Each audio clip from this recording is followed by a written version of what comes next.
Hello, I'm Lowell Martin, and this is MCC Today. Get ready.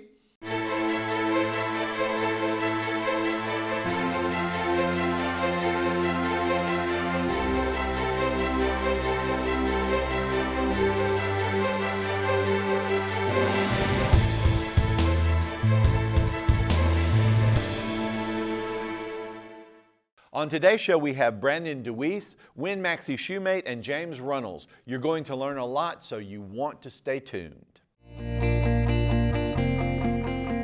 Thank you to the teachers for encouraging me when I wasn't sure where to start,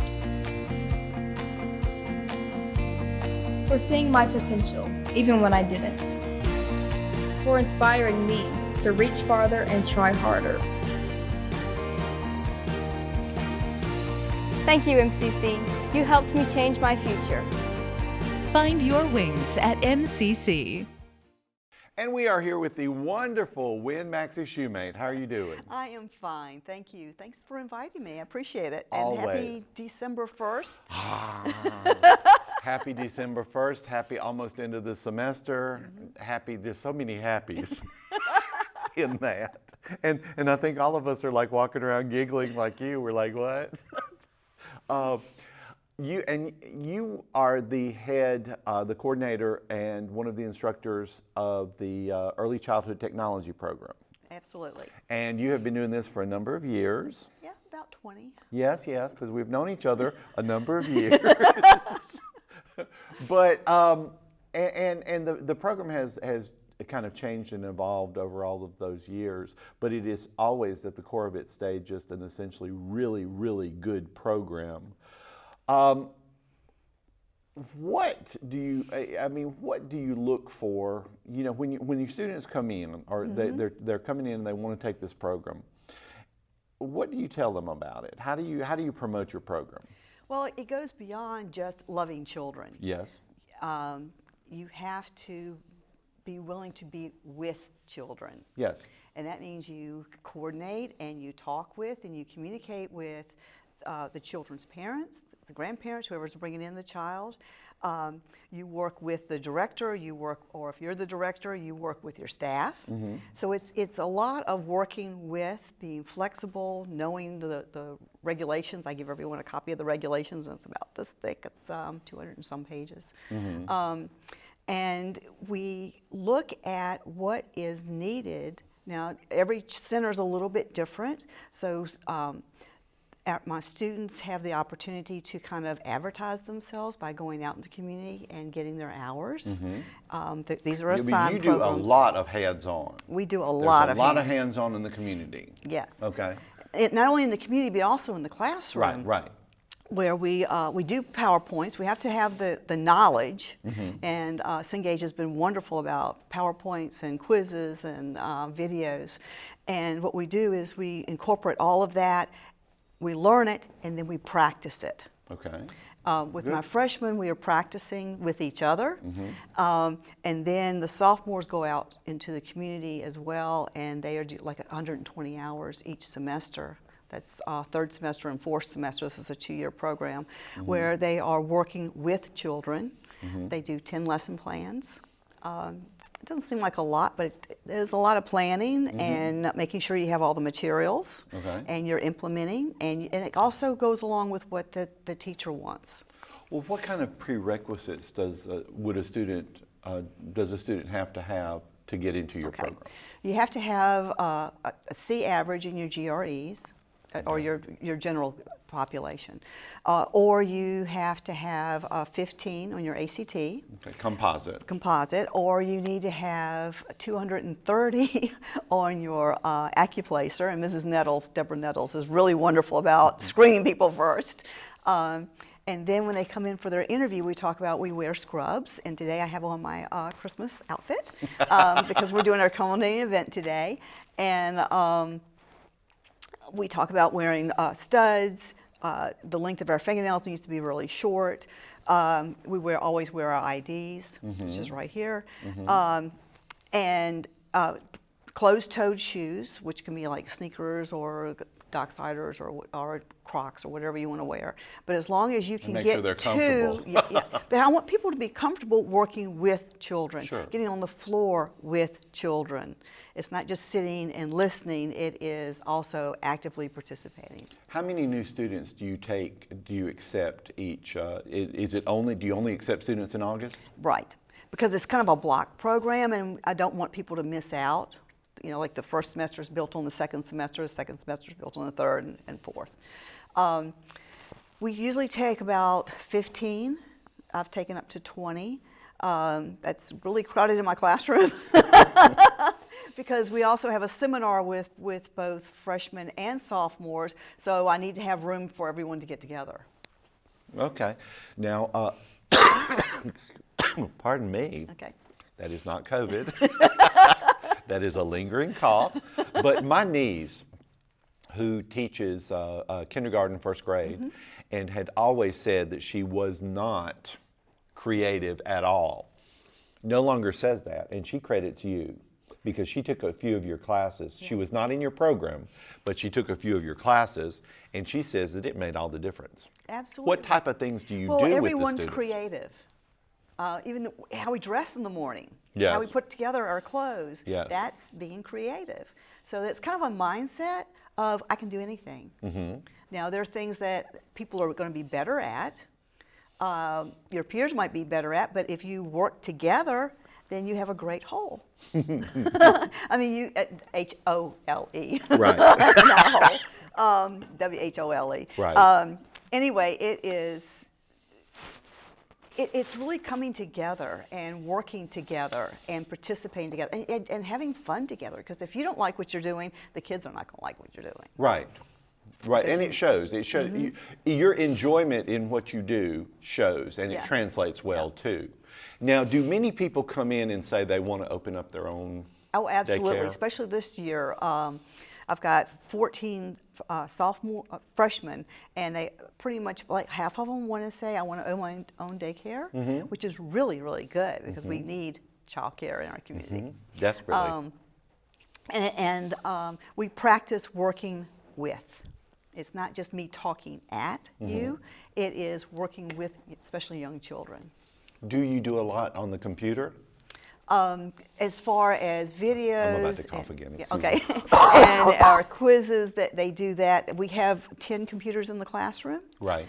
And they're always welcome to use. We've gone to ebooks. Okay. So if you want to correct a test, then you can go to online and use the computers to be online to access the ebooks. Do you like for students your students to bring in tablets and things for the children, or do you want more hands-on things to do? Now, some of the pre-K teachers use tablets.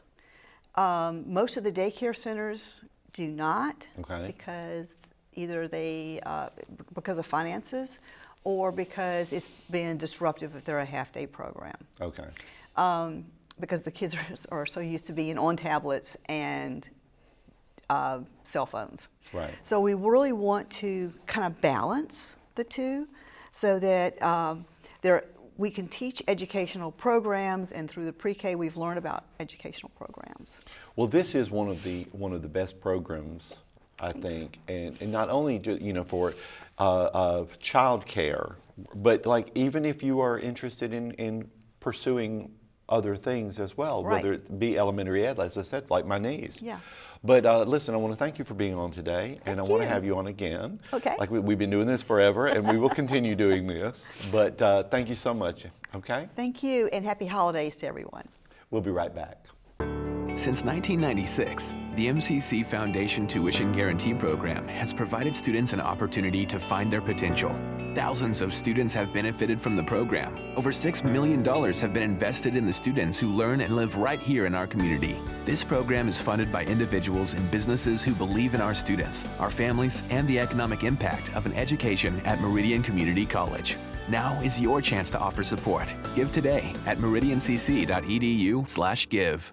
And we are here with the wonderful Mr. James Runnels. How are you doing today? I'm doing great. How are you doing, Lowell? I'm doing well. Now, I know how much you wanted to be here. Oh, definitely. I've been anticipating it for a month now. This is literally how it happened. I walked into the IT department and I was saying something to your boss about, I think, my show and all, and she's like, James will be on it.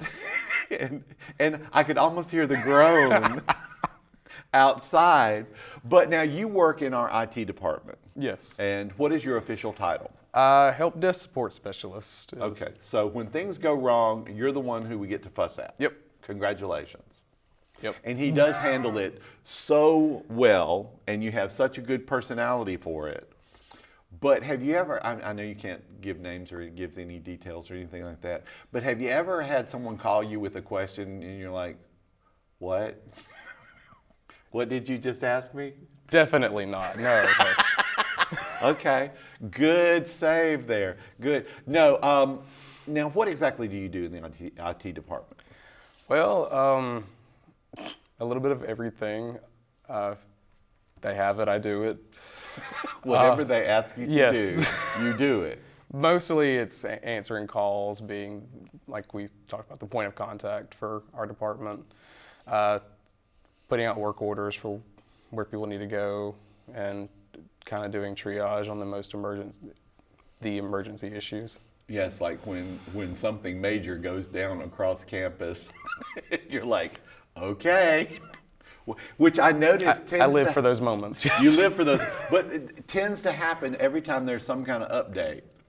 You ever know? Is that just me that notices that? And you're like, okay, and I'm prepared. And like, I heard they had an update. Okay, what's going to go wrong? Probably a better policy than not doing that, honestly. Okay. Now, cybersecurity has been a really big issue lately, and for people, and not just people at our college, but just in general. What are some good rules of thumb to prevent any kind of problems on your computer, on your laptop, as far as the cybersecurity and getting into some people getting into stuff or getting away with stuff, or what would be some good rules of thumb? Right. So for day to day, I would say the most important things are just keep your computer up to date. Okay. Make sure that when you look at an email, you even kind of look suspicious to you, you just mouse over the sender to it and just try to make sure it's actually coming from something that looks legitimate, like a Meridian CC address or anything other than an odd looking, maybe from like Russia or other.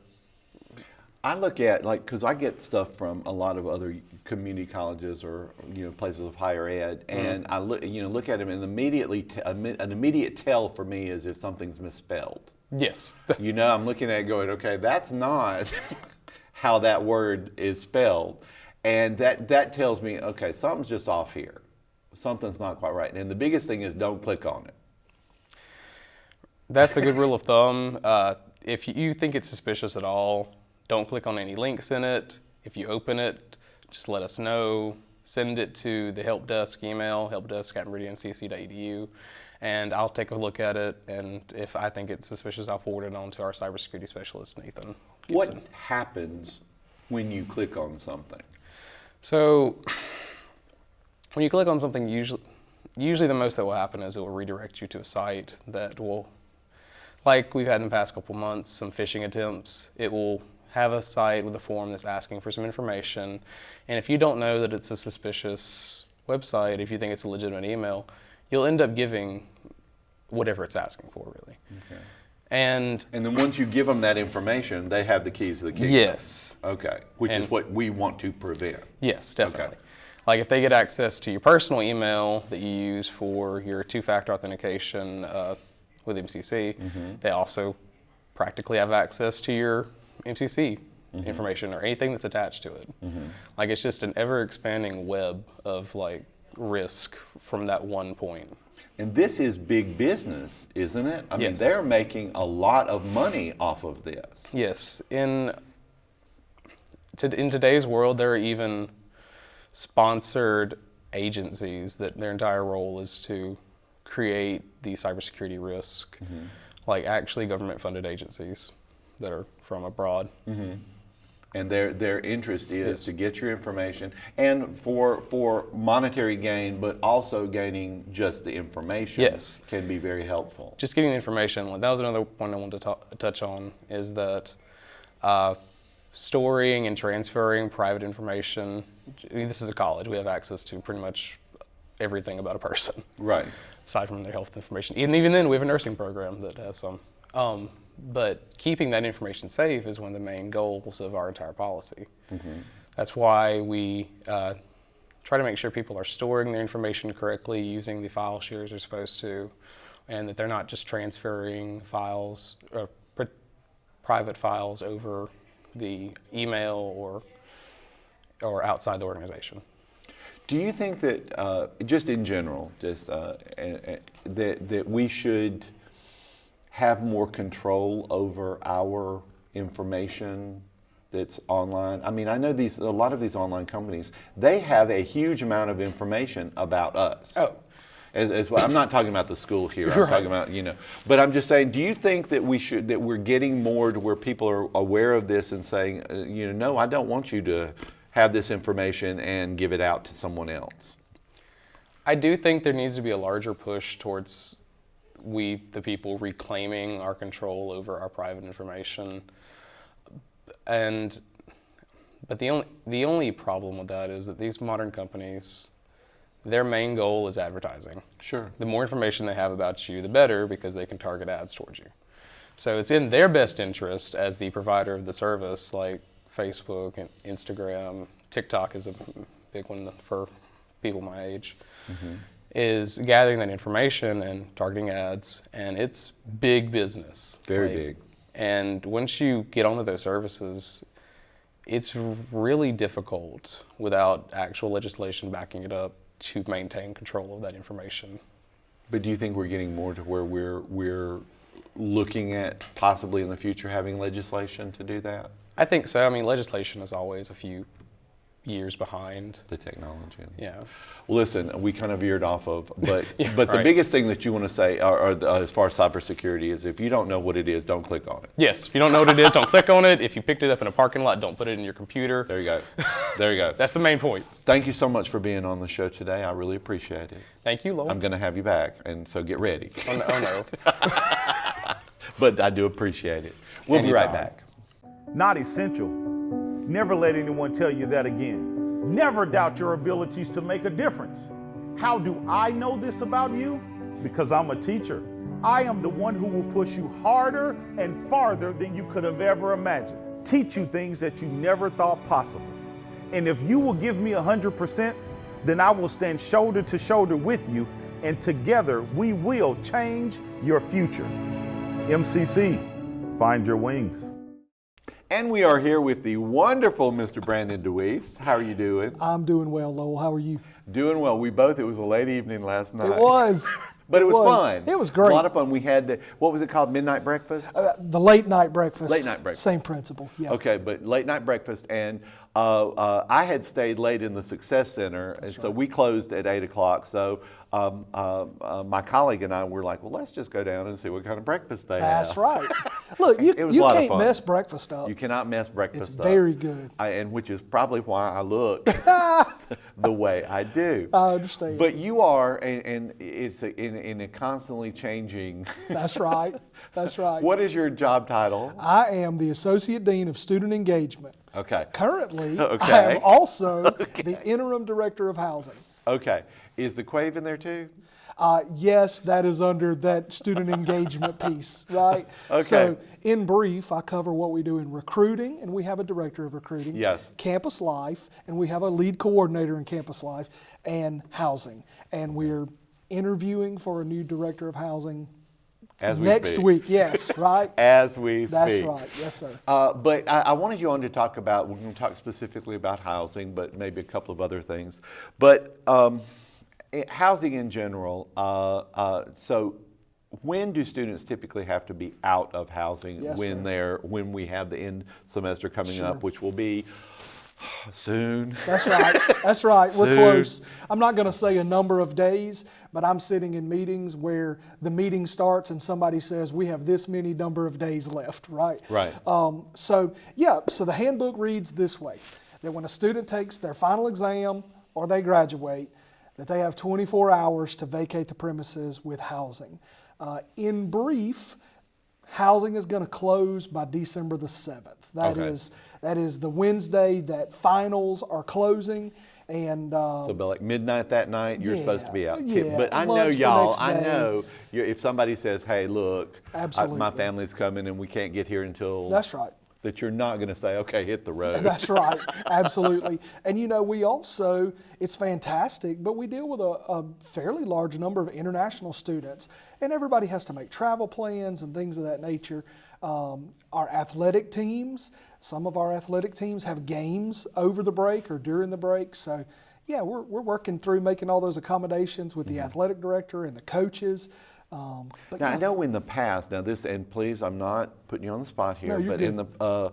that we have allowed international students to stay. Sure. So how is that process, or what is that process? Sure. If a student believes that they have extreme circumstances where they're not going to be able to leave campus, now the handbook says that housing is closed, right? And that is our plan, is that we will genuinely be closed. If a team is here, the coach is going to fly oversight with that team. If the team is here, the coach is here, right? So we get along that way. If a student believes that they can't leave or they have some circumstance where it's just not going to work out, they need to let their RAs know, they need to let their hall director know, and ultimately I need to hear that conversation, and we'll sort through it case-by-case situations. Sure. I'll say this, over Thanksgiving break, we actually reached out and conferred with several other institutions about what they did to cover breaks of that nature. Now, we heard suggestions across the board, right?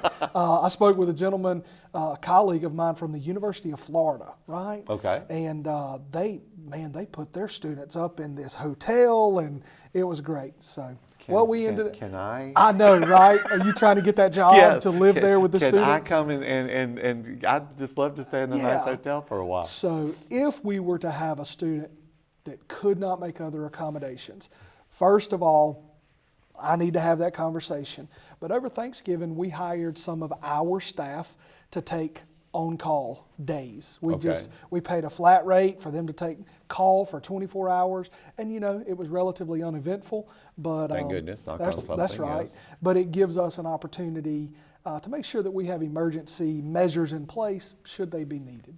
Well, and this is just me being curious, but if we have someone that's staying in our dorms, just say they're over the holidays, or we're like, okay, we'll let you stay here. Are we then, we have to make sure that they're fed, or is that like, we'll let you stay here, but Sure. these are the things you're going to have to do? Sure. So that is a tedious thing. And I'll say this, the way that we treat breaks for housing, it depends on the break. Okay. Right? Thanksgiving, spring break, you've got that 5 or 6 days. Maybe you would have to take a flight home. Right, we understand, and we're going to try to make accommodations for those. For this large break that's essentially a month, sincerely, the plan is that housing closes. Okay. But if a student is here, they live in the facility. From South America, that's from right. Europe, That's right. They might not be able to go. Correct. First line of defense is that very often those students are associated with a team.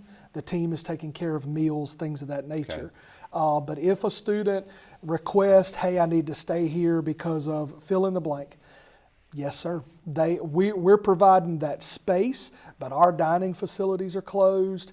We rely on the structure of restaurants that are around us here in the College Park area. Okay. Yes, sir. That responsibility is for the student. Okay. Now, if students are getting ready for housing for the spring. Yes, sir. Okay. Have they already started the process? Do you have to fill out paperwork every semester All right, for this? So we do a reapplication for students that live here currently Everybody this week got a paper form, which is a little old school, that says, are you going to be here in the spring? Are you looking to stay where you are? Would you prefer to change rooms? Why would you like to do that? Right, so there's that paper form. But we also have a fairly large group of students that are going to be new to us in the spring. Okay. Our spring housing application is open online right now. It's running as we speak. That's meridiancc.edu/housing, right? You apply, you pay a $150 deposit that is non-refundable. That is part of the application process, and in the next 10 days, we are making room assignments. Students are going to be able to check into those rooms on Sunday afternoon, January 15th, 2023. How about that? Oh my gosh, yes. Yes, sir. It is a first come, first serve. It is.